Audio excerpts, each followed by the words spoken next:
주 예수 내 맘에 들어와 계시고 변하여 새 사람 되고 내가 늘 바라던 참빛을 찾은 너 주 예수 내 맘에 오신 주 예수 내 맘에 오신 주 예수 내 맘에 물밀듯 내 맘에 기쁨이 넘치는 주 예수 내 맘에 오심 주 예수 내 맘에 들어와 계신 후 망령된 행실을 끊고 머리털보다도 더 많던 내 죄가 눈보다 더 휘어졌네. 주 예수 내 맘에 오신 주 예수 내 맘에 오신 물밀듯 내 맘에 기쁨이 넘치는 주 예수 내 맘에 오신 내 맘의 소망을 든든히 가짐은 주 예수 내 맘에 오심 의심의 구름이 사라져 버림도 주 예수 내 맘에 오심 주 예수 내 맘에 오신 주 예수 내 맘에 오신 물밀듯 내 맘에 기쁨이 넘치는 주 예수 내 맘에 오신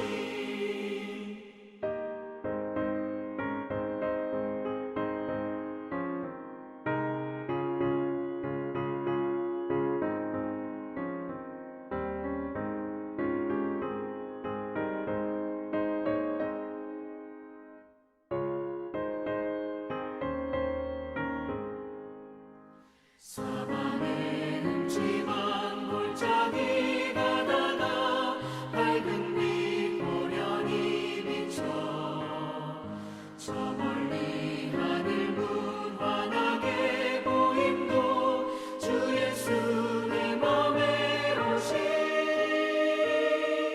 주 예수 내 맘에 오신 주 예수 내 맘에 오신 물밀듯 내 맘에 기쁨이 넘치는 주 예수 내 맘에 오신 내가 저 천성에 올라가 살기는 주 예수 내 맘에 오신 천성에 올라가 주님을 뵈리니 그 기쁨 이길 데 없네.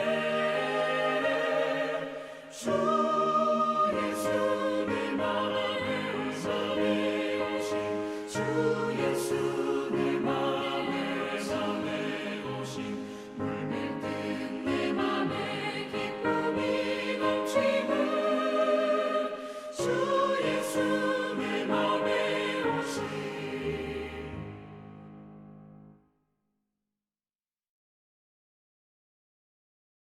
오늘 함께 보신 말씀은 누가복음 19장 1절에서 10절 말씀입니다. 누가복음 19장 1절에서 10절 말씀입니다. 제가 봉독하도록 하겠습니다. 예수께서 여리고로 들어가 지나가시더라. 삭개오라 이름하는 자가 있으니 세리장이요 또한 부자라. 그가 예수께서 어떠한 사람인가 하여 보고자 하되 키가 작고 사람이 많아 할 수 없어 앞으로 달려가서 보기 위하여 돌 무화과 나무에 올라가니 이는 예수께서 그리로 지나가시게 되밀어라.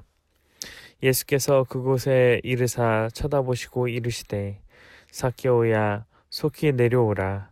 내가 오늘 내 집에 유하여야 하겠다 하시니 급히 내려와 즐거워하며 영접하거늘 뭇 사람이 보고 수군거려 이르되 저가 죄인의 집에 유하러 들어갔도다 하더라.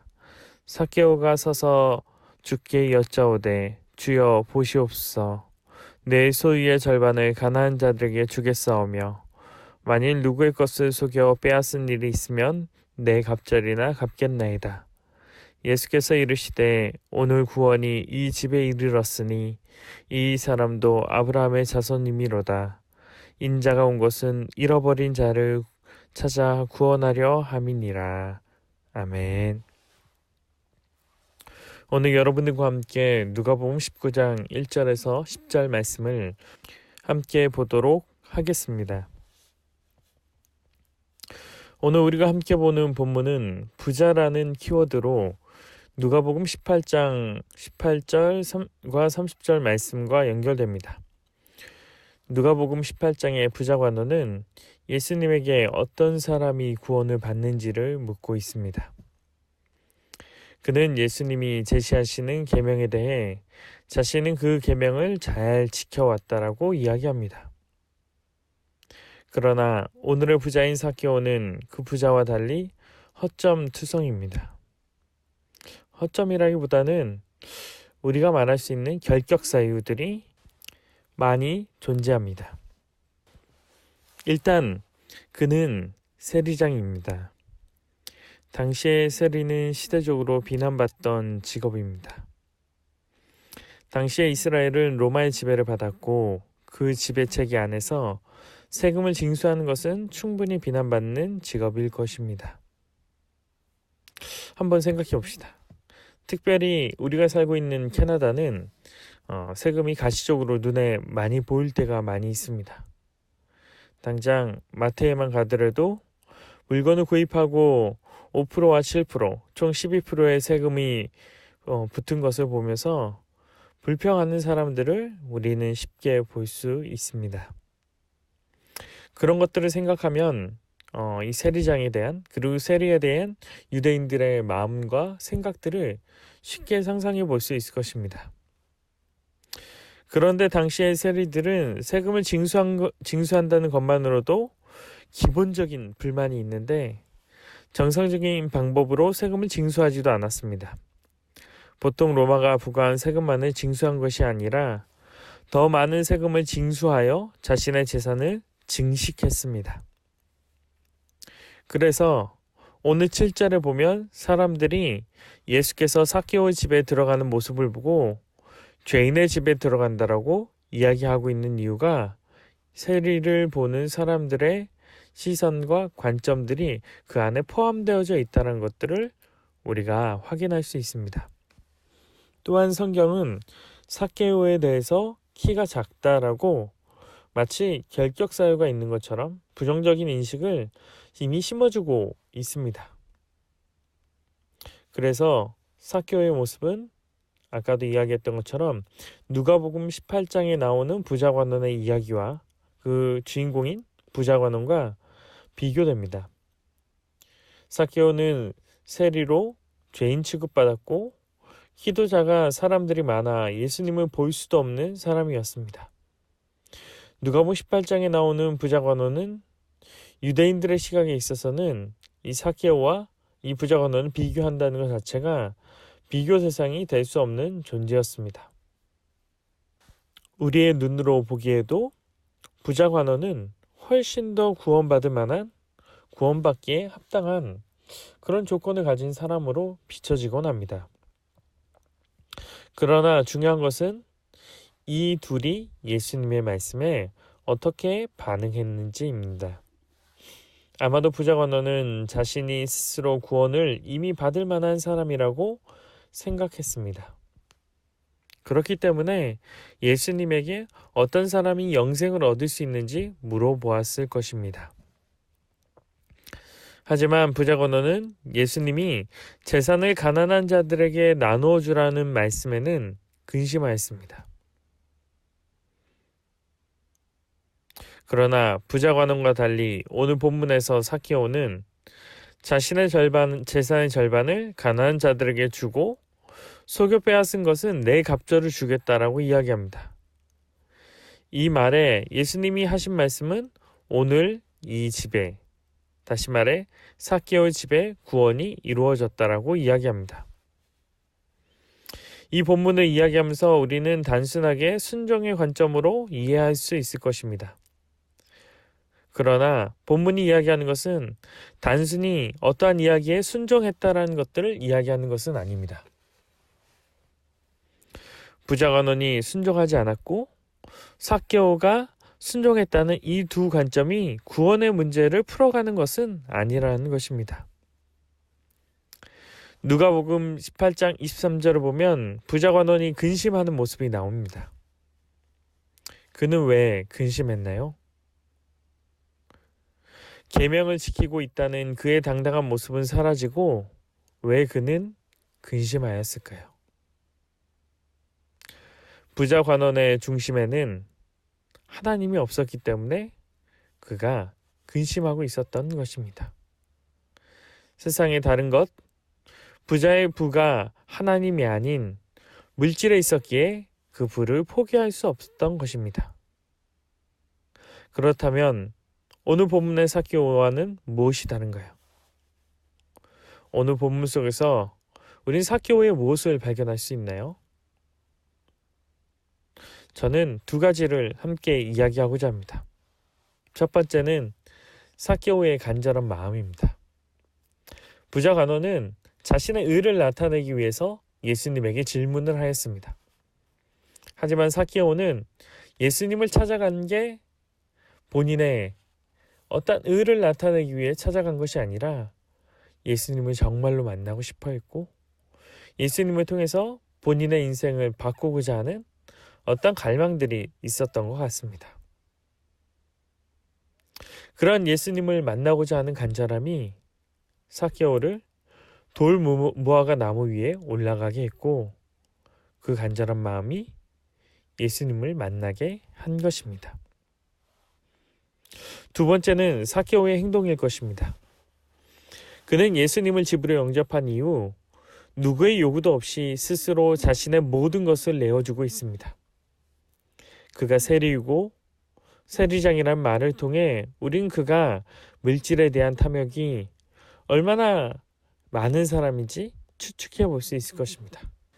그 당시에 사람들에게 생각되어지고 인식되어졌던 세리장의 인식이 기본적으로 있음에도 불구하고 그런 세리가 아닌 세리들의 장이 되는 사람이라고 하면 얼마나 불법으로 많은 재산을 증식했을지 우리는 추측해 볼 수 있다는 것입니다.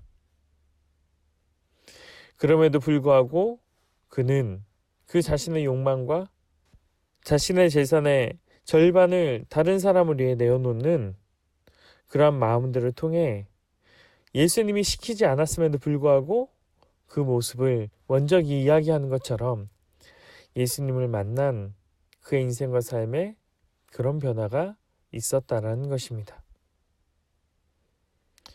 이것은 무엇인가요?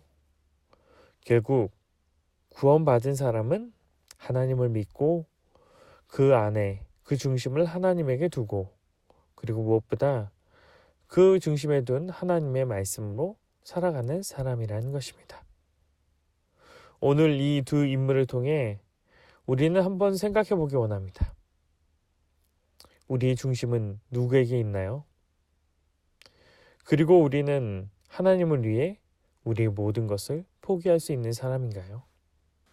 오늘 하루 이런 고민과 이런 생각으로 우리 삶을 살아갈 수 있길 바랍니다. 이 고민들이 우리의 중심이 무엇인지 기억하게 할 것이고 그 기억을 통해서 또한 우리가 오늘 우리의 삶들을 묵상하는 그 시간들을 통해서 하나님 앞에 구원받은 백성의 삶을 살아갈 수 있을 거라 믿습니다. 이 사실을 기억하며 오늘 하루 구원받은 백성의 삶을 살아갈 수 있는 우리 모두가 될 수 있길 간절히 기도합니다.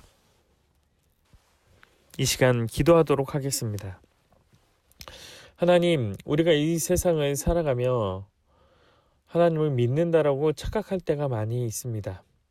하지만 하나님, 하나님을 믿는다 입으로 고백하면서 우리의 중심과 우리의 마음은 다른 것이 아닌 세상의 물질을 향할 때가 많이 있습니다.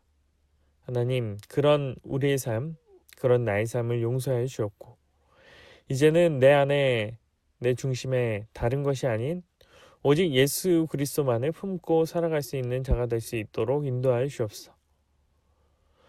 하나님, 그렇기 때문에 우리의 삶 가운데 하나님이 원하시고 바른 삶의 모습이 있기 원합니다.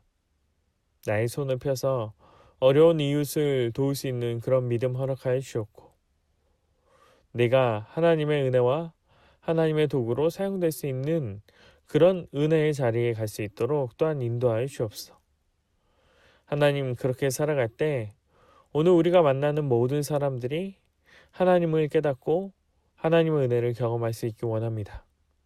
우리 사랑하는 성도들, 오늘 하루 살아갈 때 그런 하나님의 영광을 나타낼 수 있도록 인도하여 주옵소서. 하나님, 또한 코로나로 인해 우리가 힘들고 어려운 시간을 1년여 가까이 보내고 있습니다.